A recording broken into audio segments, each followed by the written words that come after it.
안녕하세요 여러분, 미국 주식으로 우리나라 부자들에게 미주얼입니다. 오늘의 미국 증시, 현재 저는 최악은 지났다라고 보고 있으며 전 저점을 미국 증시가 깨지 않는다라고 보고 있습니다. 이와 관련해서 세 가지 이유에 대해서 얘기를 해보도록 하겠습니다. 먼저 제가 7시간 전에 미국 증시 최악은 지났다라는 글로 게시글을 남겨두었는데, 첫 번째로는 유럽 천연가스 40% 폭락, 두 번째로는 연준 최종 목표 금리에는 변함이 없다, 세 번째로는 저축에서의 신용으로 확대에 대해서 얘기를 했습니다. 이와 관련해서 보기 전에 먼저 달러 인덱스 관련해서 얘기를 해보도록 하겠습니다. 현재 기축통화인 달러가 글로벌 경제에서 미치는 영향력은 엄청난 수준입니다. 달러가 너무 강하니까 미국 기업들의 이익이 약해지고 이머징을 비롯한 유럽 등 다른 글로벌 경제는 자본이 빠져나가 더 취약해집니다. 달러가 너무 강하니 안전자산 선호 심리가 강해져서 다른 위험자산이 힘을 못 받습니다. 이걸 반대로 이해하면 글로벌 경제가 너무 취약해지니 자본이 빠져나가 달러로 몰려든다라고 봐주시면 됩니다. 전쟁이다 인플레이션이다 해서 위험자산을 회피하는 심리가 너무 강해지니 안전자산인 달러가 강해지는 상황이다라고 봐주시면 되고요. 현재 달러는 주식시장과 반대로 일어나는 상황입니다. 달러가 이렇게 강해지면 주식시장이 약해지고, 달러가 지금 현재 약해지면서 주식시장이 강하게 올라가는 모습입니다. 올해 내내 달러가 계속 강세를 보일 수밖에 없었던 이유는 간단합니다. 전쟁으로 지정학적 위기가 강해지고 에너지 위기와 코로나로 인해 유럽과 중국 등 글로벌 경제가 무너지니 갈 곳이 없는 자본이 현금 확보에 나선 겁니다.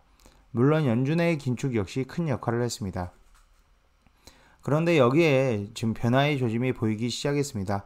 일단 달러가 힘을 잃으려면 반대로 글로벌 경제가 회복을 할 수 있다는 희망을 보여야 되고, 그리고 연준이 긴축을 완화할 수 있다는 기대, 즉 정책의 전환 가능성이 보여줘야 됩니다. 현재 유럽이 회복을 하려면 전쟁 위험이 낮아지고 무엇보다도 에너지 위기가 둔화되어야 됩니다. 특히 이 에너지 위기는 유럽 경제를 가장 강하게 짓누르는 위험 요인입니다.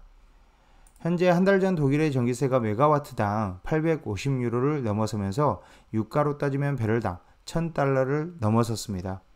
하지만 아이러니하게도 유럽 각국이 쌓아놓는 천연가스 저장량은 사상 최고치 수준을 기록을 했으며, 미리 겨울을 대비해서 유럽 국가들이 천연가스의 저장량을 거의 목표치만큼 채웠습니다. 전력 비용과 천연가스 가격이 급등세를 보인 것도 이들 국가들이 겨울을 대비해 너무 공격적으로 매수를 해서 쌓아놨기 때문에 당장의 수요로 천연가스가 올랐다라기보다는 지금 현재 비축을 하면서 저장을 과도하게 하면서 올랐다라고 봐주시면 됩니다. 하지만 최근 들어서 유럽의 천연가스가 40% 고점 대비 40% 폭락을 하면서 에너지 위기 종식 시그널이 지금 나타나고 있습니다. 유럽의 천연가스 이렇게 보시면 급락한 모습, 급등을 했다가 급락한 모습을 보여주면서 지금 현재 천연가스 에너지 위기 종식이 얼마 남지 않은 것을 보여주고 있습니다. 지금 현재 영국이 지금 1년의 전기세를 2,500파운드를 넘어서면 정부가 부담하는 방식으로 제한을 두기 시작했습니다.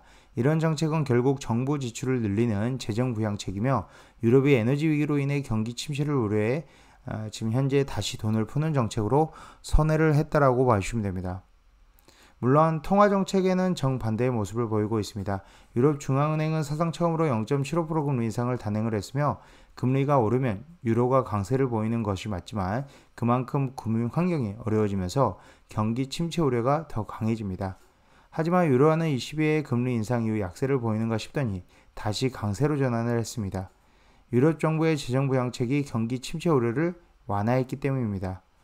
여기에 우크라이나 상황도 유로화 강세의 요인이 됩니다. 최근 우크라이나군은 수세에서 공세로 전환을 하고 러시아에게 빼앗긴 영토를 다시 탈환하기 시작했습니다. 현재 뉴욕타임스는 우크라이나군이 동부 공세를 시작한 지 4일 만에 주요 핵심 도시들을 잇따라 탈환을 하면서 러시아가 철수를 하고 있다고 전했습니다.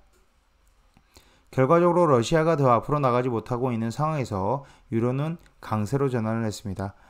유로가 강세로 전환하면서 이렇게 달러 인덱스가 하락이 나오고 지금 현재 4거래일 연속, 5거래일 연속 하락하는 모습을 보여주면서 증시가 상승하는 모습을 지금 보여주고 있습니다. 이런 이유로 지금 현재 유럽의 천연가스 폭락을 지금 보여주면서 지금 현재 에너지 위기, 종식 시그널이 계속적으로 나오고 있는 상황입니다. 두 번째로 보면 연준의 최종 목표 금리는 변함이 없습니다. 현재 9월 FOMC에서 0.75% 금리 인상 가능성이 86%까지 올라간 상황이다라고 봐주시면 되고요. 내년 이제 3월까지 봤을 때 금리는 최종적으로 4%에서 4.25% 지금 현재 반영이 되고 있는 상황입니다. 이렇게 9월 FOMC에서 0.75% 금리 인상 가능성이 올라간 부분은 이미 증시에 선반영이 되었고 더 이상 연준의 최종 금리 눈높이가 올라가지 않는다라는 데서 대략적으로 이제 4에서 4.25% 정도로 형성이 된다라는 데서 이미 증시는 연준의 최종 금리 목표치를 반영을 하고 있는 상황입니다. 특히나 이제 최근 유가, 가솔린 가격, 천연가스, 기대 인플레이션 등 물가 관련 지표들이 반락세를 이어가고 9월 점도표를 확인하자는 관망세 영향이 크게 나타나고 있습니다. 또한 증시는 짧게는 이제 3개월, 길게는 6개월 이상 선행을 합니다. 내년 3월 최종금리 도달까지 6개월 정도 남은 상황으로 이미 증시는 내년 3월 4% 또는 4.25% 금리를 반영한 상태입니다. 마지막으로 이제 시장을 보면 이제 저축에서 신용으로 확대가 되고 있는 상황입니다. 시장을 크게 보면 아직 신용 사이클의 확대라는 요소도 배제할 수 없으며 2008년 금융위기 이후 시장은 기술주 버블, 원자재 버블, 암호화폐 버블, 부동산 버블까지 모든 종류의 버블을 만들었지만 단 한 가지 신용 버블을 만들지 못했습니다. 현재 미국인들의 소비는 저축에서 신용으로 전환되고 있으며 미국이 가장 강하게 소비 활동을 지금 진행하고 있습니다. 은행들은 이를 이용해 신용을 확대하는 정책, 프로그램을 지금 모색하고 있으며 신용의 확대는 소비의 확대로 이어진다고 봐주시면 되고요.